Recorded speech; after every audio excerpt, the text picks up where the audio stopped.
Bene, a me il dovere, l'onore di ringraziare tutti voi, a me piace chiamarvi una moltitudine di amici pensanti, di spettatori sensibili, non siete dei meri spettatori, e si vede, lo si vede dall'affluenza, lo si vede dalla passione, lo si vede dalle mail che mi mandate e alle quali io rispondo molto volentieri, vi sollecito, sono contenta di sentire anche critiche, le critiche sono sempre costruttive, di sentire la vostra voce. Bene, un grazie innanzitutto a questa straordinaria amministrazione comunale, un grazie a questo sindaco tuttofare, sindaco, assessore alla cultura, non nascondo anche un'amica stimatissima, quale è Simona Plodari, un grazie a tutte le autorità presenti che non elenco per il timore di dimenticare casomai qualcuno, ai nostri sponsor e un grazie soprattutto al professor Massimo Donà che ha accettato con molto piacere, con molto entusiasmo di tornare in mezzo a noi. L'anno scorso venne alla Fondazione Morcelli Repossi di Chiari, quest'anno si trova ospite di un comune che sta facendo sentire tutto il suo calore, un comune delle Terre Basse, un comune in cui si respira l'aria della civiltà contadina alla quale questo festival è molto legato, Festival Filosofi Lungo l'Olio, e se è vero come è vero che nel nome c'è un destino, noi questo destino l'abbiamo già scritto, non possiamo non attraversare questi comuni perché li sentiamo molto vicini a noi, li sentiamo parte di noi e con loro naturalmente le persone che li compongono, che li frequentano, che li abitano. Bene, ci troviamo a metà tappa, al primo atto di questa sesta edizione del Festival Filosofi Lungo l'Olio. Il viaggio è ancora lungo, finiremo il 22 luglio, quindi questo è il sesto incontro e al professor Donà aspetta un compito direi altissimo, quello di parlarci del rapporto tra felicità e vita compiuta. Direi che dopo la partenza interessante con Marc Augé, un antropologo che ha cercato di farci capire se davvero esiste un luogo in cui ci possa essere la felicità, il luogo della felicità. Abbiamo capito che, se non erro, la felicità sta nelle cose semplici, la sobrietà, l'amicizia, l'amore. Anche questo contesto, in fondo, è un contesto, credo proprio di non errare, di felicità. Poi con Roberta De Monticelli abbiamo indagato il rapporto a Orzinuovi tra felicità e questione morale.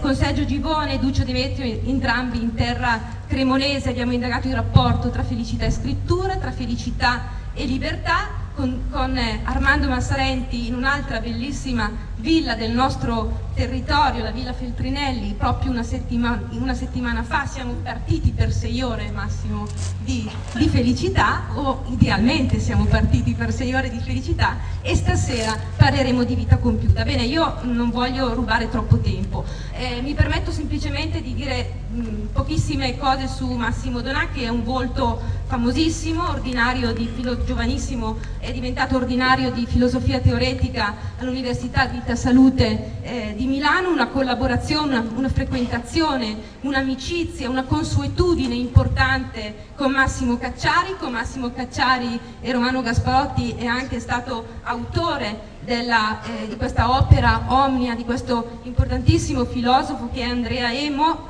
allievo importante di Gentile.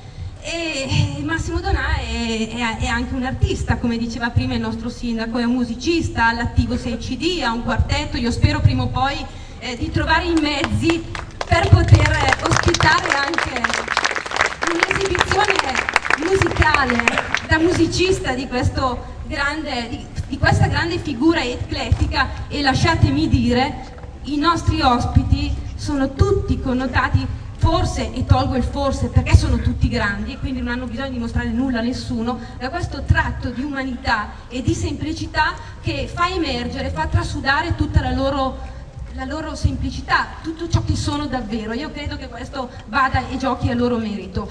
Professor Donà ha all'attivo numerosissimi libri, io non voglio annoiarvi nell'elencarli, Evitare la soglia, Non uccidere, Santificare la festa, Eros e tragedia, e poi L'aporia dell'assoluto, e poi Aporie platoniche, insomma, e via, sono davvero tanti, collabora con numerose riviste, quotidiani, quindi ha anche fondato una rivista molto importante con Massimo Cacciari, Paradosso, insomma una figura di altissimo livello del nostro pensiero contemporaneo, certamente non solo italiano. Ed io vorrei, ma non c'è bisogno certamente di suggerirlo, che voi accoglieste il professore con un grande caloroso applauso. Grazie, buona serata a tutti.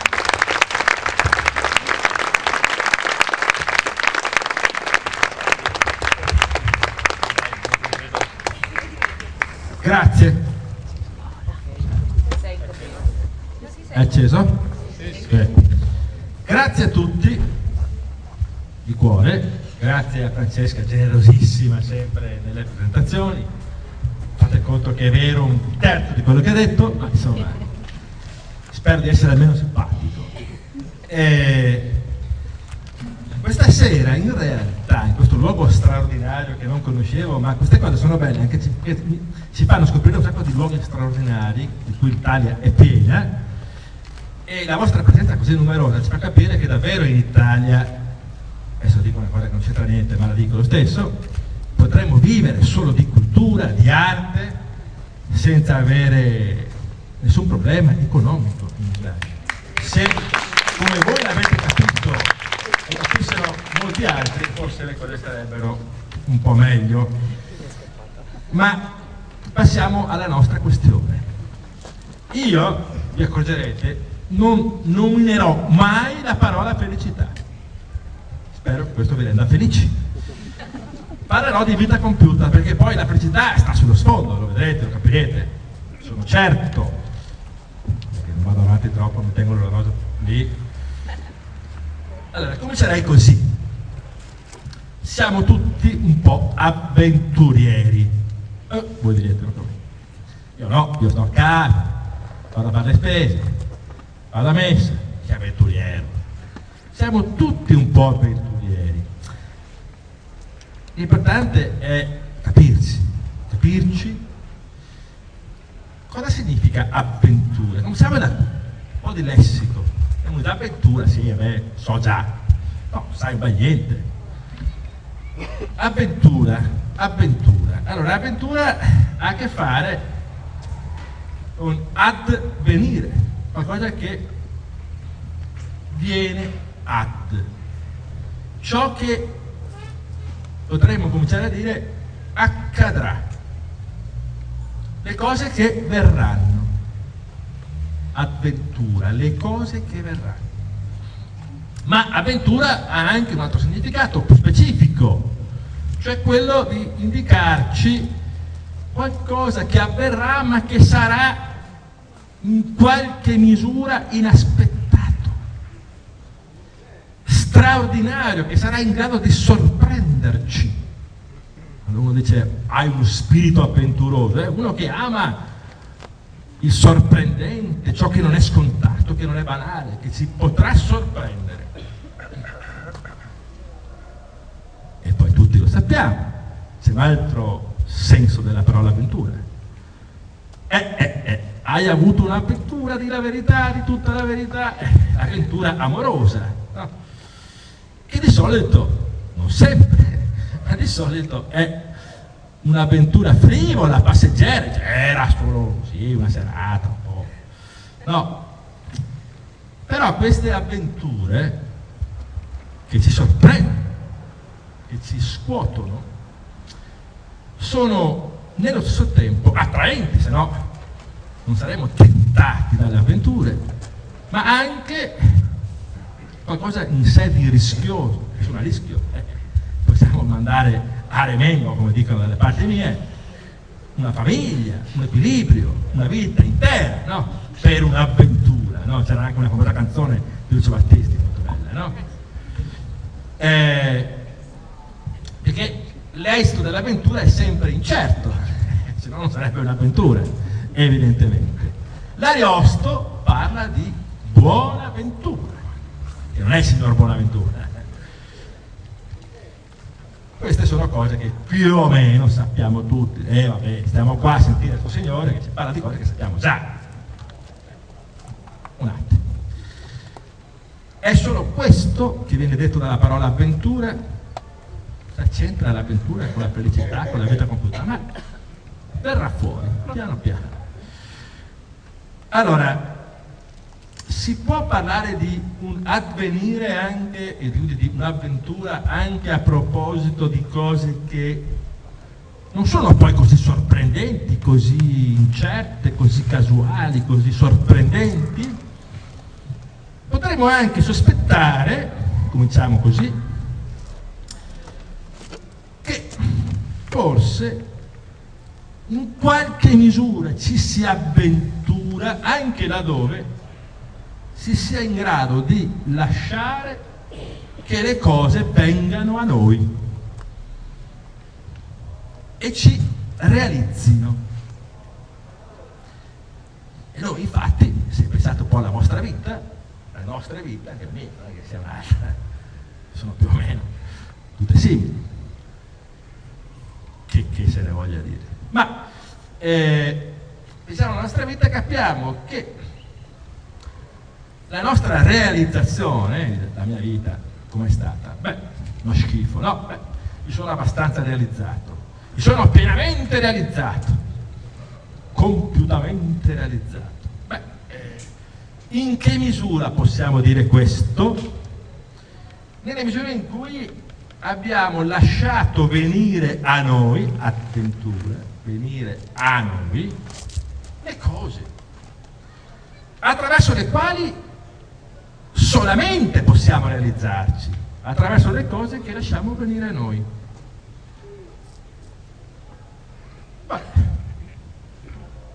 Ancora poco si sta dicendo, proviamo a dire qualcosa di più. Ma come le cose vengono a noi ordinariamente, nella quotidianità? Questo è un punto invece importante. È vero, c'è un'avventura anche nel semplice lasciare che le cose vengano a noi e consentono a noi di realizzarci. È chiaro che il non lasciarle venire a noi, l'aver troppa paura delle cose che ci vengono incontro, come spesso accade, sicuramente ci impedisce di realizzarci.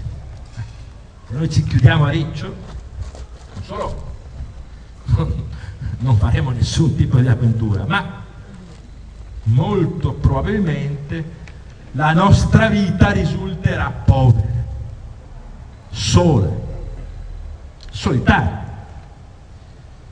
Ma mi stavo chiedendo, come ci vengono incontro le cose che lasciamo venire verso di noi?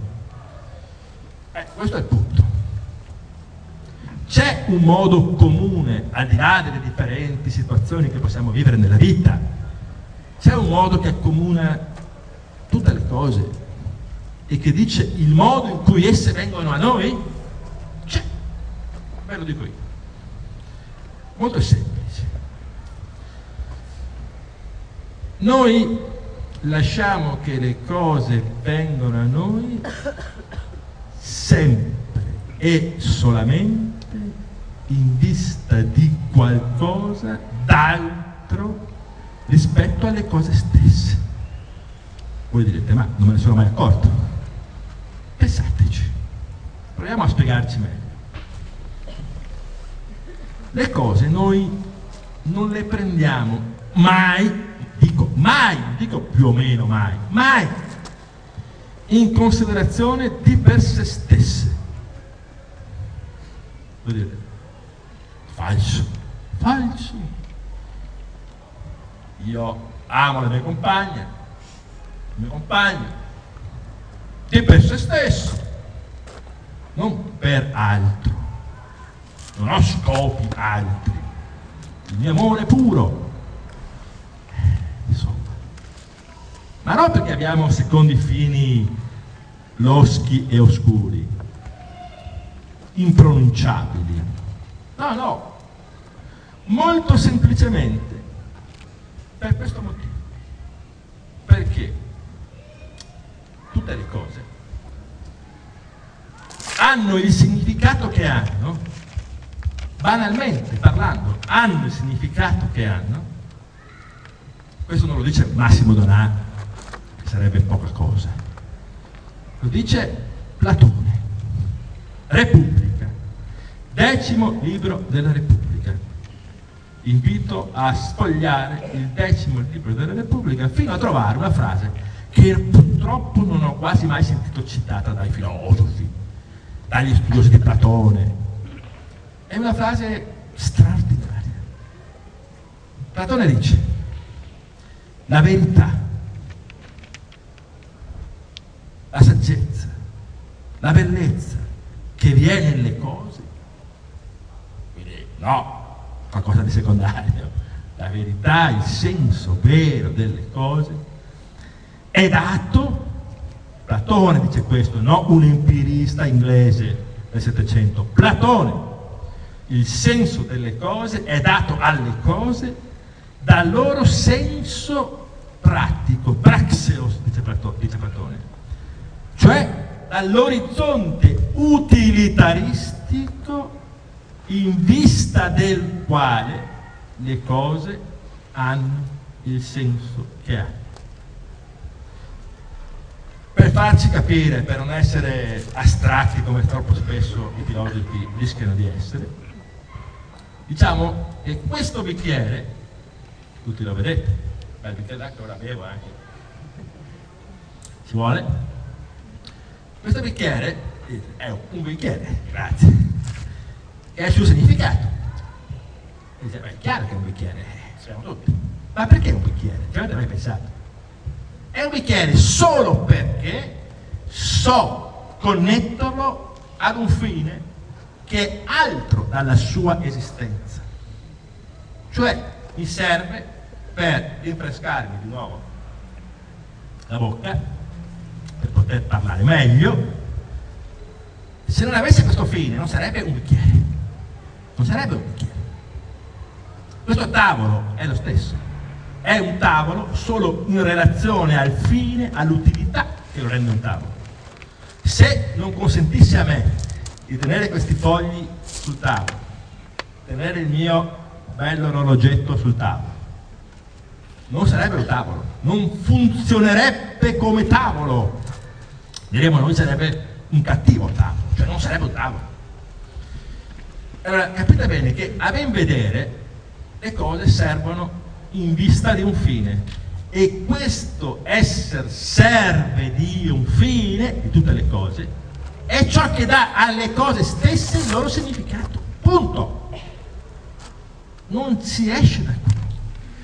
Quindi nessuna cosa è tale da consentirci di vivere la nostra relazione con essa indipendentemente da qualcosa che non è questa cosa, ma è il fine. Ma è il fine, l'utilità, che dà senso alla cosa. Da ultimo, che può essere un fine relativo, un fine prossimo, un fine remoto. Da ultimo, dove tende il fine? Qual è la sua meta, il suo telos, che vuol dire fine? Il suo scopo. Alla fine, tutte le cose, a quale fine tendono tutte le cose? E qui capite perché ho detto quello che ho detto all'inizio. A quale fine? Certo, questo bicchiere serve per tenere un liquido che possa da me essere bevuto, il tavolo, come ho detto, serve, ma alla fine tutte queste cose, a quale fine serve? A un solo fine, che sono io, a me. Anche l'amico che vi dovesse dire adesso vicino alla sedia, tutte valle, non è vero niente.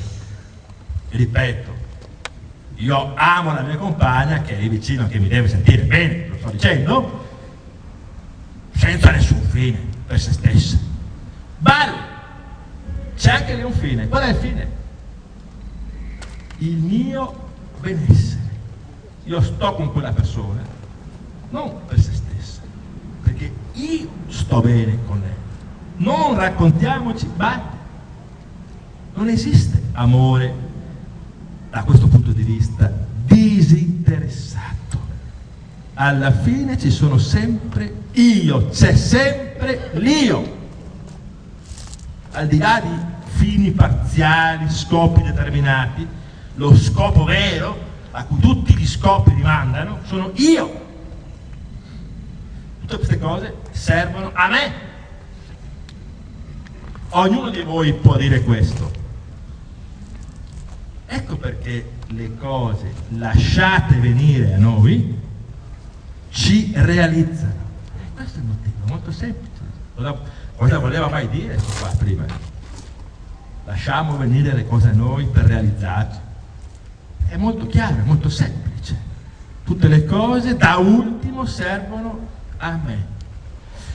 Quel me che un filosofo che si chiamava Schopenhauer avrebbe definito da ultimo volontà, che è un io, allora la volontà, che non è riducibile a quell'io un po' sfigato, un po' incerto, un po' traballante che è Massimo Donà.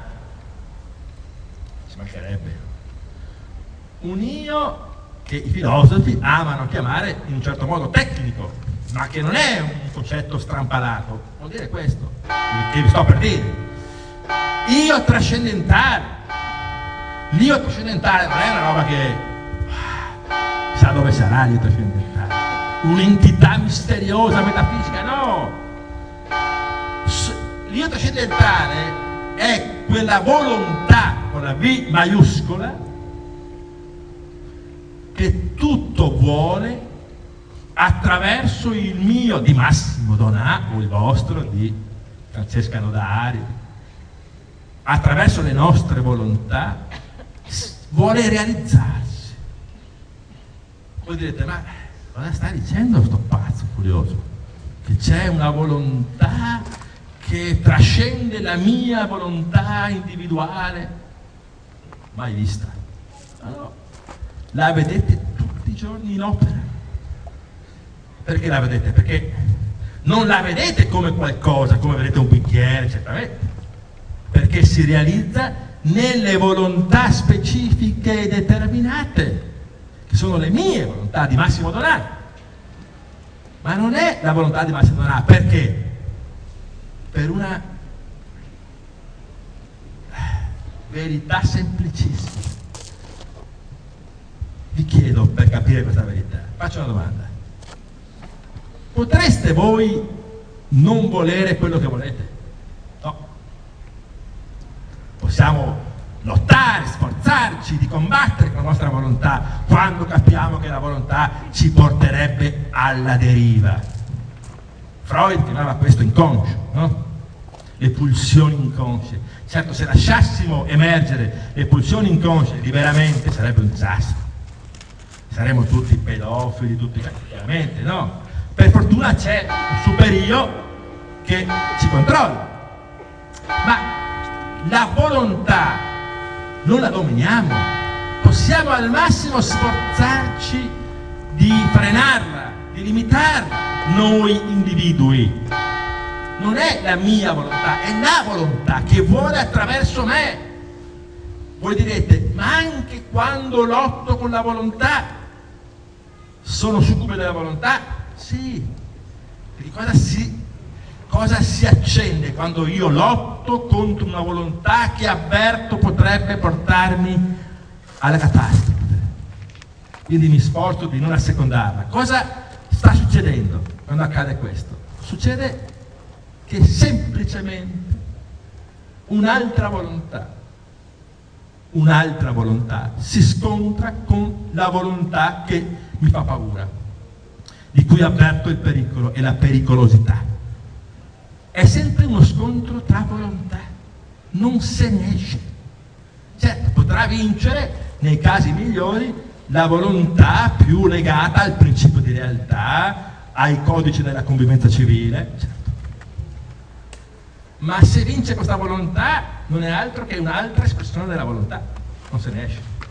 Alla fine il nostro lasciare venire a noi le cose non fa altro che assecondare questa volontà cosmica, trascendentale, che non è mai solo mia, rispetto alla quale anche io, anche la mia singola volontà, si trova asservita, sempre e comunque asservita. D'altro canto, attenzione, qui c'è un altro passo importante. Se avete capito questo ragionamento, vi dovreste trovare in una situazione complicata. Adesso io espliciterò chiaramente, ma che consegue logicamente da quanto ho appena detto. Qual è la complessità e la problematicità del risultato a cui saremmo giunti? È questa. Se questo è vero, questa volontà che tutto vuole e di tutto si serve per realizzarsi e che di ogni cosa dice significato in relazione alla sua utilizzabilità, rappresenta questa volontà con la V maiuscola l'assolutamente inutile. Non serve a niente, a nessuno, perché è il principio originario. Tutto serve ad essa, ma se essa è il principio primo di tutto, non è asservibile a null'altro se non a se stessa. Quindi, se ogni cosa è utile in funzione della nostra volontà, della volontà che si esprime attraverso di noi, il realizzarsi di questa volontà è il realizzarsi dell'assolutamente inutile. Ciò che rende tutto utile è perfettamente inutile, perché non ha nessun fine al di là di se stessa. Non ha nessun fine che possa renderla utile, come i fini rendono utili le cose determinate, verso la volontà. Da ultimo, la volontà non può essere asservita a nulla se non a se stessa. Quindi Schopenhauer aveva capito benissimo questo discorso. Schopenhauer dice: ecco, abbiamo scoperto che cosa? Che la realizzazione della volontà coincide con il suo della volontà trasfigurarsi, rovesciarsi in, lui diceva, noluntas, non volontà. La voluntas, da ultimo, si scopre identica alla noluntas, perché la volontà non vuole niente. Realizzandosi, si nega, perché la sua realizzazione non ha nessun significato, perché non ha nessun fine. Ciò che a tutto dà significato non ha nessun significato, non ha nessun senso. Il senso di ogni cosa si fonda su una insensatezza originaria che rende assolutamente paradossale il gioco della vita. Ma allora, cosa ne segue da tutto questo? Che la vita che dovesse riuscire a compiersi nel modo in cui vi ho spiegato sarebbe una vita il cui compimento renderebbe assolutamente insensata. Noi che cerchiamo senso continuamente nelle cose, cerchiamo i significati delle cose, no? Vogliamo conoscere, capire. Diceva Aristotele, diceva Dante, la conoscenza è l'esigenza prima dell'essere umano. Noi vogliamo conoscere, in un modo, in un altro, ma abbiamo una curiosità innata. Quando incontriamo una cosa ci chiediamo se è quello che ci sembra o se c'è da capire meglio la cosa, no? Vogliamo conoscere. Ma questa volontà di conoscenza è totalmente senza senso. Questa volontà di senso non ha nessun senso, perché non ha un fine. Tutto mette in relazione ad un fine, ma essa non può mettersi in relazione a nessun fine. Quindi il compimento della nostra vita, ecco la vita compiuta, è un paradosso. Laddove la vita riuscisse a compiersi, scoprirebbe, meraviglia delle meraviglie, scandalo radicale, l'insensatezza di tutto. Voi direte meglio non fare filosofia, meglio non conoscere nulla, perché se conoscere tutto vuol dire alla fine scoprire che nulla ha senso, bel guadagno. Quale felicità, ecco il punto, può derivarne da questa scoperta? Quale felicità? Beh, Leopardi aveva capito questa cosa.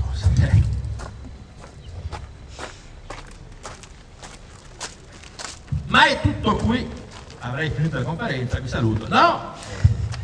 Ci lascia con un pugno di mosche in mano. Volevamo andare via da questa serata un po' più ottimisti, un po' con delle cose da fare, che bello, vado a studiarmi un po' di cose. Invece no, tu qua ci dà un quadro così devastante, che era meglio non venire questa sera. No, non è finito qui. C'è un altro modo di vivere. C'è un modo di vivere che non è ossessionato dalla volontà di compimento che porta a questi risultati. Logicamente non c'è scampo, secondo me. Se poi volete farmi domande, vediamo, ma non c'è scampo. C'è un modo di vivere in relazione al quale il compimento non sia la realizzazione della volontà, dell'io. Beh, il filosofo, in verità vi dico, c'è qualcuno, tanto per citare, senza pretendere di... In verità vi dico, il filosofo, di fronte a questo scenario, che vi ho appena descritto, non molto edificante, sospende il giudizio, anzi si interroga, le cose non gli quadrano. Il filosofo è un po' un rompiscatole, dice sì, tutto chiaro, tutto logico, però a me sto meccanismo non mi convince. E il filosofo comincia a rinterrogare le cose. E cosa fa il filosofo rispetto a questa che è la nota dominante, per usare un termine a me caro, musicale, la nota dominante, questa sinfonia inquietante che è la vita vissuta così? Il filosofo rinuncia a chiedere significati. Ecco, riportiamola al suo senso vero, la differenza tra la filosofia e le altre scienze. E non è che sia più nobile, più bella, gli altri siano degli sfigati, gli scienziati, i biologi, un po' sì, però anche no, forse anche no, lasciamogli il loro campo, il loro esercizio, lasciamoli liberi, giammai. Però il filosofo fa qualcosa di più alto, secondo me. Guarda caso. Il filosofo non chiede i significati alle cose, come voi credete, molti credono. Il filosofo cosa fa? Chiede significati. Certo, il chimico si chiede come è fatta questa roba e scopre che è H2O. Il filosofo si chiede come è fatta questa roba qua. Vuole un significato più profondo. Poi dove sia questo significato profondo non si sa, nella sua immaginazione, dice, ma profondo, sotto c'è il tavolo, non c'è mica niente sotto, no? Profondo dove? Che occhi ha il filosofo? Cosa vedrà mai il filosofo? Di diverso da quello che vede la signora, che vedo io. C'è anche un Donà non filosofo, non è solo un filosofo, c'è il Donà musicista per esempio, no? Ecco, cosa dice il Donà filosofo al Donà musicista? Ormai no, il Donà musicista no, perché è un artista, quindi al Donà, che anche lui fa le sue cose normali, va a fare la spesa tutte le mattine, al fruttivendolo, al supermercato, prende lo yogurt, prende i pomodori, queste cose qua, no? Allora, ecco, il Donà filosofo dice, non chiedere significati, chiedi senso. Uno dice, sta roba. No, non è la stessa cosa. È tutta un'altra cosa. Cos'è il senso? Questa è la domanda che dobbiamo farci a questo punto. Per capire cosa distingue l'atteggiamento, l'attitudine filosofica da altre attitudini altrettanto nobili. Un po' meno, ma altrettanto nobili. Scherzo un po', bisogna cercare di drammatizzare un po' la cosa, no? E il filosofo, come tutti sapete, a scuola abbiamo imparato, è colui il quale si presenta e dice so di non sapere, va bene. No, sto ritornello. fa finta Socrate di non sapere, poi sapeva già tutto, no? No, il filosofo effettivamente sa di non sapere. Vediamo cosa significa però sta frase che rischia di diventare una barzelletta, no? Tutti ci piace tanto questa frase, però poi alla fine in che senso? Sa di non sapere. Severino sa un sacco di cose, Cacciari sa un sacco di cose, non è che sa di non sapere. Sarebbe falso, ipocrita, no? Non so, sai. Ma in che senso allora non sa il filosofo? C'è un senso, certo che c'è un senso. Il filosofo non sa, in quanto filosofo, i significati. Guardate bene, il filosofo, come il sottoscritto, potrebbe anche essere un bravissimo falegname, potrebbe anche essere un bravissimo costruttore di, che ne so, di motori, un bravissimo informatico. Quindi non è che il filosofo in quanto persona sappia niente, in quanto filosofo non sa, poi in quanto idraulico, in quanto meccanico può sapere un sacco di cose, di significati, ma in quanto filosofo non sa, non perché sia deficiente, sia ignorante, in senso letterale non sa, non si cura di quei significati che di norma costituiscono il contenuto del sapere. Al filosofo non interessano i significati. Perché? Perché è un po' eccentrico, un po' particolare il filosofo? Gli basta poco? No, perché il filosofo è colui il quale, ecco il punto, sa riconoscere nelle cose e nei loro significati, perché non è un deficiente il filosofo. Io so che questo è un bicchiere fatto di plastica, so benissimo come è deficiente, ma so che cosa? Che nel venirmi incontro nell'avventura della vita che mi offre questo essente, questo bicchiere, c'è qualcosa che non è nessuno dei suoi significati. E questa X, chiamiamola X per adesso, che non è alcuno dei suoi significati, è ciò che mi sorprende. Ecco l'avventura filosofica. Questa è l'avventura che non è l'avventura che vi dicevo prima, che lascia che le cose si facciano ricondurre al loro fine e quindi abbiano quei significati che hanno. No, un'altra avventura, sì, davvero sorprendente, ma no perché il filosofo navighi per altri mondi, per altre galassie. È qua, come tutti noi, il filosofo vede sassi, vede alberi, non vede mica cose strane, No, lui il filosofo si segnala, no, Platone fa la seconda, la terza, la quarta navigazione, va nel mondo delle idee, parte come un missile, no? Da dove va il filosofo? È qua, non va da nessuna parte. Cosa vede quando vede questo bicchiere il filosofo? Questo è il punto. Vede qualcosa che non è nessuno di questi significati, che lo fanno essere un bicchiere. La domanda rimane lì. Cosa vedi? Cosa vedi? Dici cosa vedi. È molto facile. Ciò che nessuno di noi, anch'io, vede mai nella vita quotidiana. Qualcosa di cui non abbiamo nessuna cura nella vita, non ce ne frega niente di quello che sta per dirci. Sarete molto delusi quando vi dico cos'è, ma è questo. È il semplicissimo fatto che questo bicchiere esista. Non ce ne frega niente nella vita che questo bicchiere esista. A noi interessa che il bicchiere assolva bene, come si deve, alla sua funzione. E per stare all'esempio più scottante, più pruriginoso, anche alla donna che ci sta accanto, all'uomo che ci sta accanto, noi raccontiamogli le balle.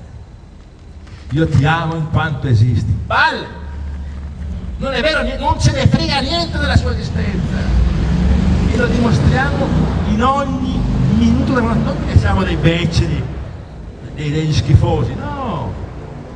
Perché, come dicevo prima, nel rapporto anche amoroso, bello, pulito, c'è un fine sempre che sono io, c'è un significato, questo significato, il mio benessere. Se sto bene con quella persona ci sto insieme, la amo, la voglio benissimo, faccio di tutto, capriole, salti mortali, ma se non sto bene non faccio niente. C'è un vincolo fondamentale, non c'è disinteresse. Disinteresse c'è solo laddove, e è difficilissimo, credetemi, si sappia avere occhi per l'esserci di quella cosa, per il puro esserci. Cosa che mai riusciamo a vedere nella vita. Non abbiamo occhi per l'essere. Ecco perché la filosofia nasce come pensiero dell'essere. Tutti imparano a scuola, Platone, Aristotele, la filosofia è la scienza dell'essere, di quanto essere. Poi tutti escono, vanno a casa, che schifo la filosofia, che discorsi astratti, senza senso, l'essere, ma basta. Parliamo di internet, parliamo di computer, parliamo di cose più concrete, no? L'essere. Se ne frega dell'essere, certo. Dell'essere non se ne frega niente, questo è il punto. Perciò farsi catturare dalla filosofia non è facile. Significa riuscire a vedere la straordinarietà dell'esserci. Ma voi mi direte, e quindi il filosofo in che senso non sa? Non sa perché l'essere non è un significato. Non è un significato, perché l'essere non è tale in vista di nessun fine, in relazione a nessun fine. Aristotele già lo sapeva molto bene. L'essere non si può definire in alcun modo, se non in relazione al nulla, cioè a nulla. Non si definisce l'essere. Provate, io faccio sempre questo esempio facevo quando ero soprattutto al liceo, adesso meno perché sono più grandi, ma dicevo, dobbiamo parlare della filosofia, i primi anni di liceo, no? Dobbiamo parlare della filosofia di Socrate e Platone. E questi ragazzini erano lì, cosa sarà sta filosofia, no? La filosofia è la scienza dell'essere. Ti guardavano. Ma cos'è sto essere? Voi vedete l'essere, indicatemi l'essere. Come ve lo immaginate l'essere? E uno che aveva magari quello più bravo, più studioso, più secchione, aveva già letto di nascosto i passi di Parmenide e cosa pensava? L'essere pensava come una palla tonda, perfetta, gialla magari, perché tipo il sole, no? L'essere non è una palla. L'essere è l'essere di questo bicchiere, di questo registratore, di questo orologio, di questa bottiglia, di quell'albero, di questo cielo stellato. L'essere è l'essere di tutte le cose, di ogni cosa, di ogni significato dobbiamo dire che è. Ma non c'è un essere come uno tra i significati, è il predicato di ogni significato. Perché questo tavolo è, questo foglio è, ma non c'è l'essere e questo foglio, c'è questo tavolo e questo foglio, come due significati. L'essere è un significato che non è un significato, è un paradosso. Ma ogni cosa è. Nel venire a me delle cose, io dovrei anche farmi sorprendere, meravigliare, farmi distrarre da quella ossessiva rincorsa verso il compimento, la realizzazione della nostra vita professionale, quotidiana, amorosa. Vogliamo tutti realizzarci, non sa bene verso cosa, verso il non senso finale, tutto, chiaramente. Ecco, l'essere ci consente una salutare distrazione da questa rincorsa dei significati, della conoscenza. L'essere è ciò che non si sa, perché non è un significato, questo è il punto, non si sa. Al massimo possiamo tentare di definirlo attraverso un concetto peraltro contraddittorio, paradossale, come quello di unità dei molti, Che cos'è l'essere? Ciò che accomuna tutte le cose, certo, tutte le cose sono. Quindi forse l'essere è ciò che unisce tutte le cose diverse, è l'unità del molteplice. Però è un'unità paradossale, perché non è una unità diversa dai molti, se no sarebbe uno dei molti, un significato. L'essere unifica i molti, ma non è nessuno dei molti. Quindi anche se lo pensiamo attraverso il concetto di unità, ci troviamo di fronte ad un altro paradosso. È un significato che nega di essere un significato. Solo i filosofi sanno farsi meravigliare dell'essere? No. Anche gli artisti. Io trovo sempre i casi, i filosofi, gli artisti sono a posto. No, a parte gli scherzi. Provate a leggervi testi straordinari di artisti come De Chirico, Magritte, oltre che grandi pittori, erano grandi filosofi che andrebbero letti insieme a Platone, a Aristotele, a Kant. Purtroppo a scuola non lo si fa, neanche nelle scuole d'arte. Si leggono sempre i critici, gli storici dell'arte che parlano di Magritte, dico delle corbellerie spesso pazzesche, ma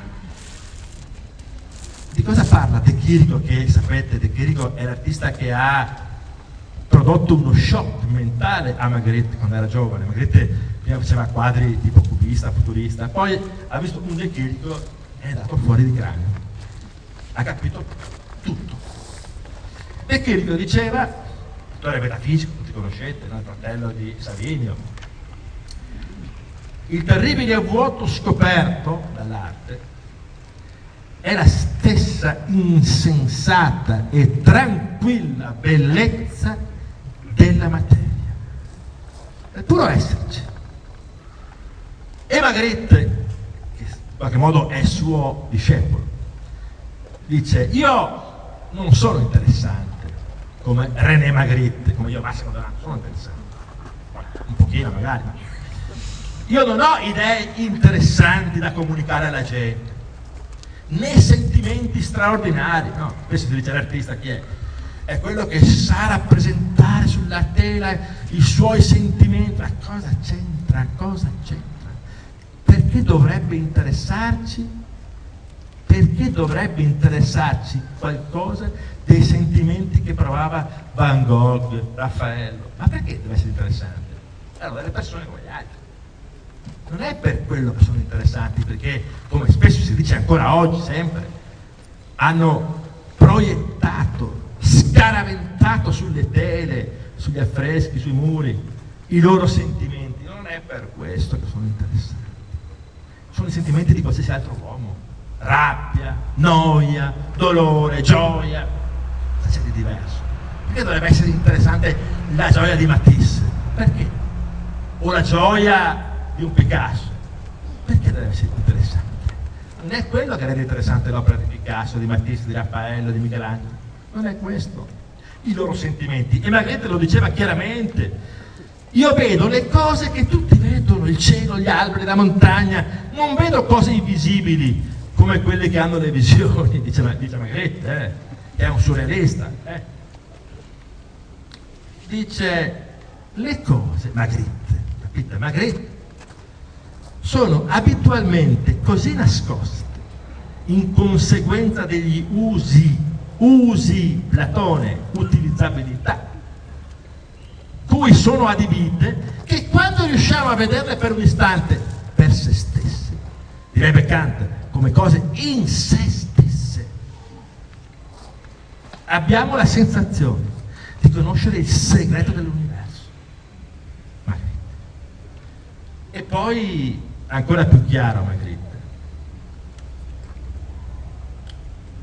tutto ciò che ha una esistenza,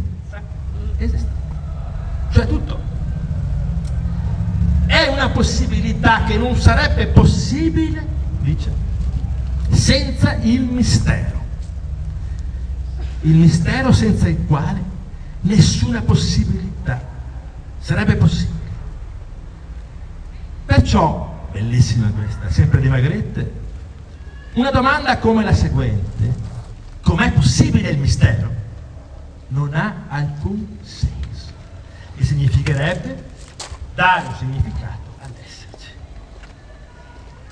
In effetti, e qui proprio è lapalissiano, ma leggiamola, questa ultima citazione, in effetti, se io faccio vedere un essere umano, in un mio quadro, in un mio... è la sua esistenza che è in gioco e non un'attività che egli potrebbe avere, che faccia, che ne so, il meccanico, l'aviatore, il clown, il muratore, non l'attività che fa, il suo semplice esistere. L'attività che egli potrebbe avere non evoca in me nessun mistero, niente di misterioso, mentre la sua esistenza è un mistero, come d'altronde Magritte, non Heidegger, non Bergson, non Derrida, un artista, molto più filosofo di molti filosofi, mentre la sua esistenza è un mistero, come d'altronde quello di ogni altra cosa. Tutte le esistenze, in quanto modi dell'essere, sono misteriosi. Cos'è sto mistero? Il mistero è molto semplice da dirsi, per quanto sia misterioso. Il mistero è dato dal fatto che non possiamo riconsegnarlo a un qualche significato. Non serve a nulla. Questo è un mistero per noi. Perché noi vogliamo cose che servono a qualcosa. A finalità belle, alte, brutte, cattive. Non è, ma a qualcosa. L'essere non serve a nulla. Questa è la sua misteriosità. Cioè il suo, non potendo essere asservito a nulla, non avere alcun significato. Guardare alla cosa, guardando al suo essere, significa capire cosa voglia dire per Socrate, sapere di non sapere. E allora ecco che l'avventura della vita quotidiana può diventare anche l'avventura della filosofia, dove non si cerca più una esistenza compiuta, una vita compiuta, che poi ci servirebbe una sorpresina alla fine, cioè che questo compimento sarebbe l'insensatezza più radicale, lo sconforto più radicale. No. Vedere la cosa vedendo il suo essere significa non voler compiere un bel nulla, perché, attenzione, solo così, guardando al suo essere, ci si può rapportare alla totalità. Non a caso ci insegnavano a scuola, ci insegnava Aristotele, in verità, che la filosofia è uno sguardo sulla totalità. Il filosofo è colui il quale non guarda alle cose in quanto numeri, in quanto determinatezze fisiche, alle cose parzialmente. No, il filosofo guarda alla totalità. Oh, ma l'ho mai chiesto, guarda, Superman come fa a guardare tutte le cose? Chi vede tutte le cose? Nessuno le vede, no? Noi siamo destinati, ci ha insegnato Kant, alla parzialità. L'intelletto può avere conoscenze parziali, mai totali. Chi è quel pazzo che può credere di poter abbracciare il tutto? Il filosofo e l'artista. Ma perché? Perché hanno capito cos'è il tutto, che non ha nulla a che fare con quella scemenza che noi pensiamo normalmente, anch'io, Cosa pensiamo noi quando pensiamo al tutto? E diciamo tutti quanti, cosa vuoi per te? Direbbe Odi Freddi, che della filosofia non ha capito molto, direbbe, ma cosa vuoi coprire tutte le cose? Tu devi bene la tua parte, no? Onnipotente, no? È pazzo, furioso. Il filosofo. Ma il problema non è del filosofo, è di costui che parla, perché non ha capito nulla di cosa sia la totalità. Cos'è la totalità? Voi penserete una cosa grande, grande, Madonna, non ce la faccio ad abbracciarla. E allora cosa ci viene in mente quando pensiamo al tutto? Questa parola magica, no? Che guarda caso Rosenstein vede essere uno dei grandi errori dell'Occidente, no? Aver proprio ipostatizzato malamente la totalità. Comunque, bando alle citazioni, il tutto non è una cosa grande, come un'altra canzone diceva, grande, che più grande non si può. No! Come no? Il tutto, voi direte, sarà l'insieme di tutte le cose che esistono. Quante sono? Talmente tante che la vita non basta per contarle tutte. Posso contarne una parte. Immaginiamo che sia una quantità talmente grande che la nostra misera vita sia inadatta a abbracciarla e ad esaurirla. Ammettiamo che sia una qualsiasi quantità, qualsiasi, enorme, abnorme. Infatti, tipico, mentalmente è un'immagine significativa, sintomatica. Quando pensiamo al filosofo che guarda il tutto, ci viene in mente, avete presente i quadri di quel grande pittore romantico tedesco Friedrich, no? Avete visto sicuramente, dove c'è il viandante sulla collina, eretto di spalle, che guarda l'orizzonte, vede queste nebbie, queste nuvole, quelle montagne sfumate dalle nuvole, no? L'infinito. Oppure in riva al mare, no? In riva al mare guarda l'orizzonte, l'infinito. Dolce è naufragare nell'infinito, non si immagina di naufragare nel mare infinito, guarda in fondo c'è l'infinito. Cioè, è una stupidaggine mondiale, non è una quantità che devo cercare alzandomi, perché se fosse una qualsiasi quantità, qualsiasi, non sarebbe tutto, potrei sempre aggiungere uno in più a qualsiasi numero. Provate a immaginare un numero qualsiasi, potrei sempre aggiungere più uno. Il tutto non è una quantità. Se fosse definibile quantitativamente, per ipotesi, per assurdo, non perché io l'abbia definito, ammettiamo che uno riuscisse a definirlo, se l'avesse definito non sarebbe tutto. La definizione implica sempre poter dire uno in più. Tutto non è né grande né piccolo. Il tutto cos'è? È proprio l'essere. È ciò che non è una quantità, ma ogni cosa è.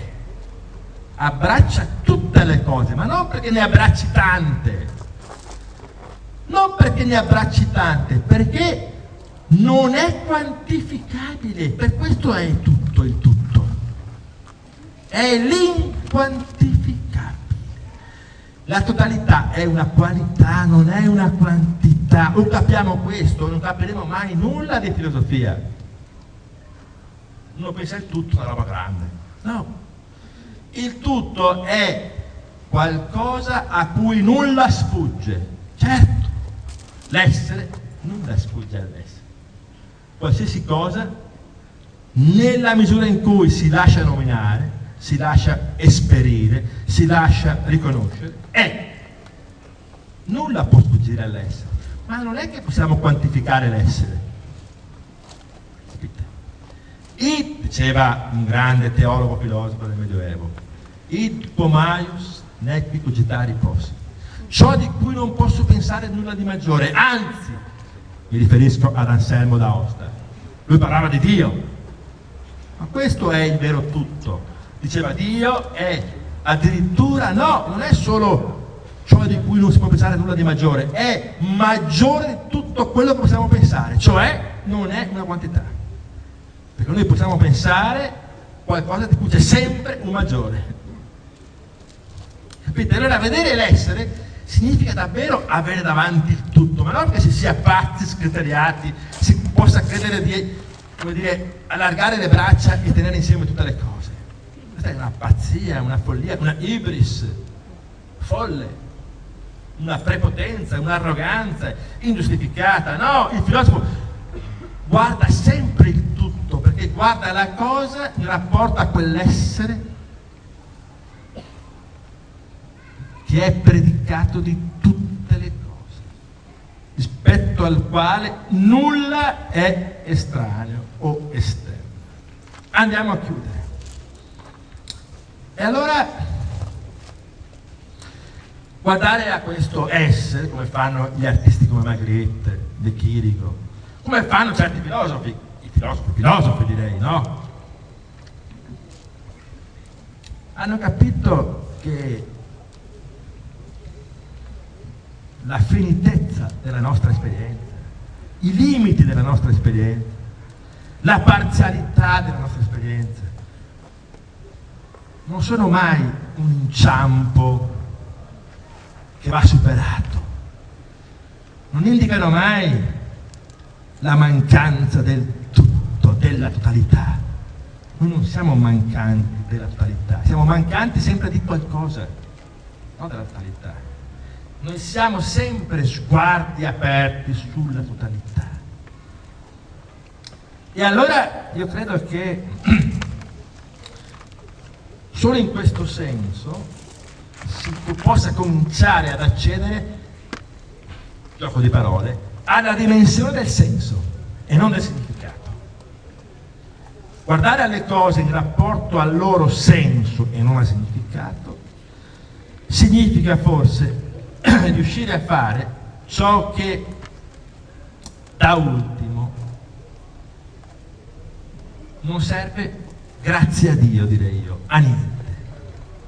Ciò che ci mette in relazione al niente, a quel niente di cui parlava Heidegger, quel niente che è l'essere stesso.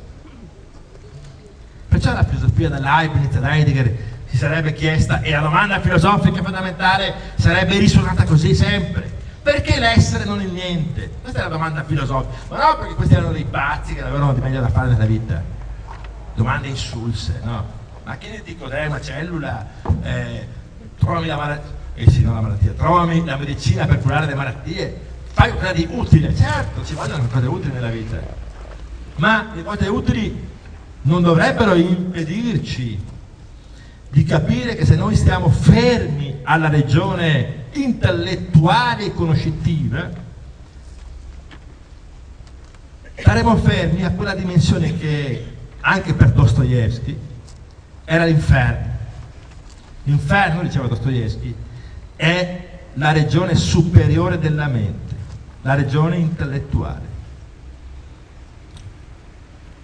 Attraverso tutti i suoi libri infernali della conoscenza, se sappiamo leggerli con intelligenza, constatiamo un deprezzamento sistematico, anche se quasi involontario, dell'intelligenza. E allora ecco che diventa straordinariamente significativa una figura come quella di Myshkin,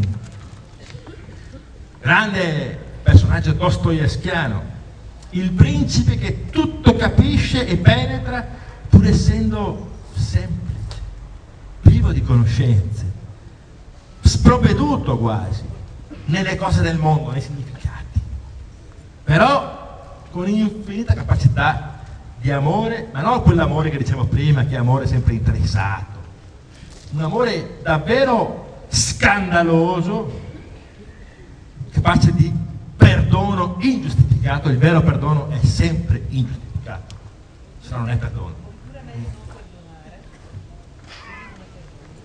Ma poi vediamo, poi discutiamo. Sono figure che in qualche modo sono delle forme di straordinaria imitatio Christi. Cos'è questo? L'esempio di Gesù può anche volerci dire la capacità di guardare ad un essere che è niente, ad una povertà radicale, che non è mancanza però, attenzione, non è mancanza, che è povertà radicale insieme a pienezza massima. Perciò anche Bergerac può dire che Myshkin vive come in estasi tranquilla, mentre intorno a lui ci sono turbini tempestosi. Certo, una vita tranquilla, estatica, serena, anche se intorno c'è l'inferno. Che è capace di movimento profetico, dove profezia non è previsione, attenzione, profetico, che va da lui verso tutti, e non fa come nella volontà di cui parlavo all'inizio, portiamo tutto verso noi stessi, qui si porta noi stessi verso gli altri, in modo totalmente gratuito, disinteressato, senza fine, secondo una insensatezza che però può riuscire a diventare per ognuno di noi, laddove si riesca a vivere anche solo un attimo della vita in questo modo, il senso più radicale e più perfetto che mai si possa guadagnare. Grazie.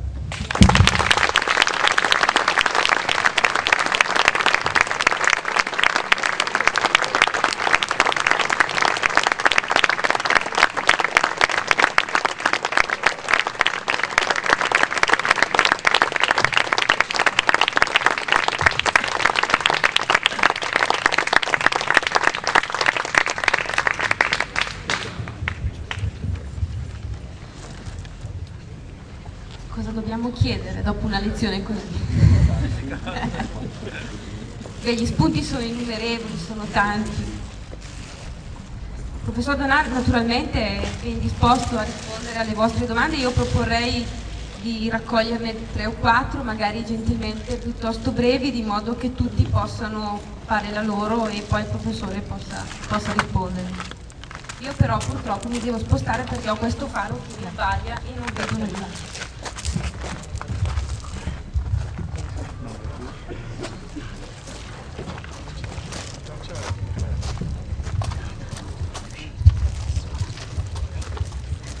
Chi volesse fare una domanda gentilmente è invitato ad avvicinarsi perché non disponiamo di un microfono mobile.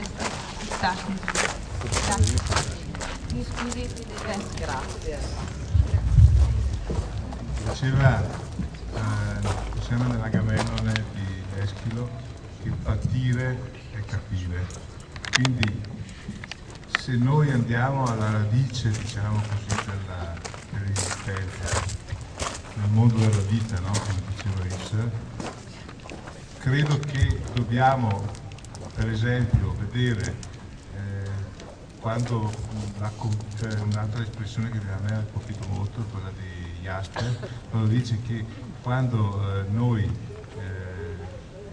osserviamo la bellezza della conchiglia, cioè la bellezza della perla, scusi, non dobbiamo dimenticare che questa deriva, no, la bellezza della perla è sempre in relazione alla malattia della conchiglia.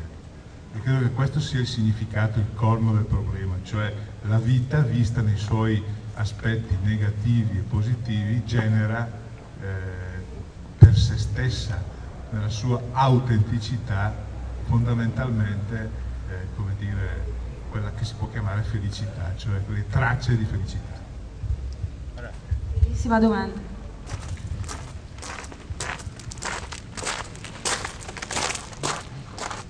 Io vi accolgo sulla soglia.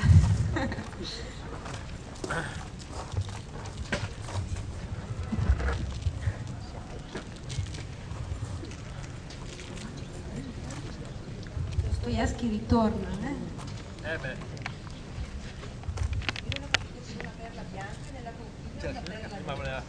Signora, può per piacere avvicinarsi? Io nella conchiglia del signore che ha fatto la domanda non ho capito se era dentro o all'interno, una conchiglia con una perla bianca o con una perla nera. Voce! Dovrebbe avvicinarsi, signora, io non posso arrivare fino. Può alzarsi? Non vuole.